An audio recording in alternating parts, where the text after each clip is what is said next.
శ్రీ గురుభ్యో నమః. ఆదిపరాశక్తి అయిన అమ్మవారు అనేక రూపాలను నామాలను ధరించి భక్తులను అనుగ్రహిస్తూ ఉంటారు. కంచి కామాక్షి, మధుర మీనాక్షి, బెజవాడ కనకదుర్గమ్మ అంటూ భక్తులు ఆ తల్లిని పిలుచుకుంటూ కొలుచుకుంటూ ఉంటారు. అలాంటి అమ్మవార్లలో కామాక్షి అమ్మవారి విషయానికే వస్తే, భక్తుల కొంగు బంగారంగా ఆ తల్లి కొలువై దర్శనమిస్తుంది. తమిళ భక్తులు కామాక్షి అమ్మన్ అని పిలుచుకునే ఈ క్షేత్రం తమిళనాడులోని కాంచీపురంలో వెలుగొందుతూ ఉంది.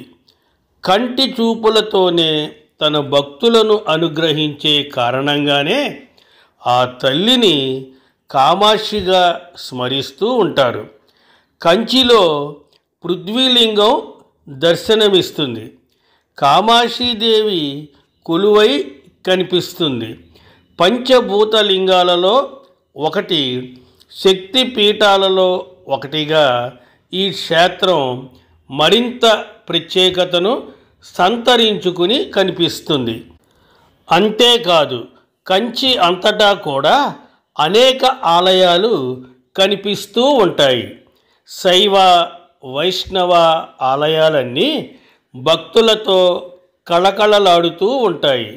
దాదాపు 5 ఎకరాల విస్తీర్ణంలో ఎత్తైన గోపురాలు, పొడవైన ప్రాకారాలు, మంటపాలు, కోనేర్లతో ఈ క్షేత్రం ప్రాచీన వైభవానికి అద్దం పడుతున్నట్లుగా ఉంటుంది.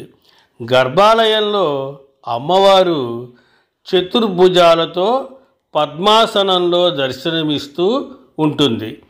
ఇక్కడి అమ్మవారి పట్ల పూర్తి విశ్వాసాన్ని కలిగి ఉంటే, ఆ విశ్వంలో ఎక్కడ ఉన్నా ఆ తల్లి తన కళ్ళను అటు ఇటు కదిలిస్తూనే తన భక్తులకు కావలసిన రక్షణ ఇస్తుందని చెప్పడానికి అనేక కథలు, సంఘటనలు వినిపిస్తాయి.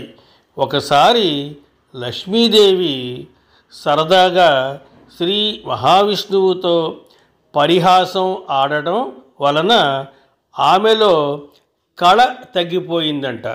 అప్పుడు కంచి కామాక్షి సన్నిధిలోని కుంకుమ తీసుకుని లక్ష్మీదేవిపై చల్లడం వలన తిరిగి ఆ తల్లికి ఆ కళ వచ్చిందనే ఒక కథనం ఇక్కడ వినిపిస్తూ ఉంటుంది.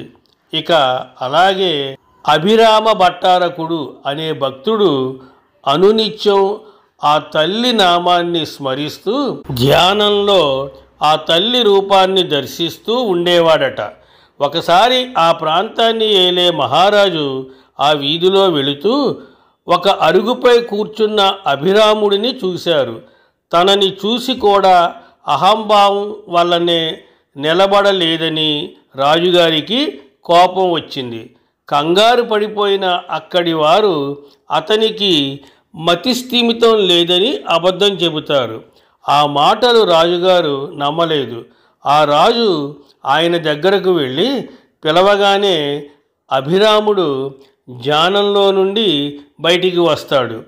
ఆ రోజు తిథి ఏమిటి అని రాజుగారు అడగగానే అసలు బయట ఏం జరిగిందో తెలియని అభిరాముడు పౌర్ణమి అని చెప్పాడు. ఆ రోజున అమావాస్య కావడంతో అభిరాముడు వంకరగా సమాధానమిచ్చాడని రాజుగారు భావిస్తారు. అయితే తాను రాత్రికి వస్తానని, ఆకాశంలో పౌర్ణమి చంద్రుడిని చూపించాలని, లేదంటే తగిన శిక్ష తప్పదని రాజుగారు వెళ్ళిపోతాడు.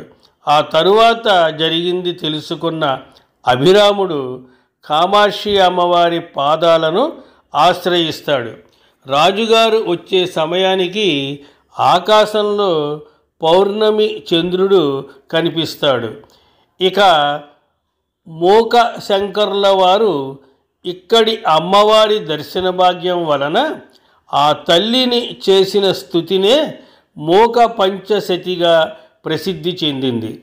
ఇలాంటి అద్భుతమైన సంఘటనలు జరిగిన ప్రదేశంగా ఈ క్షేత్రం కనిపిస్తుంది.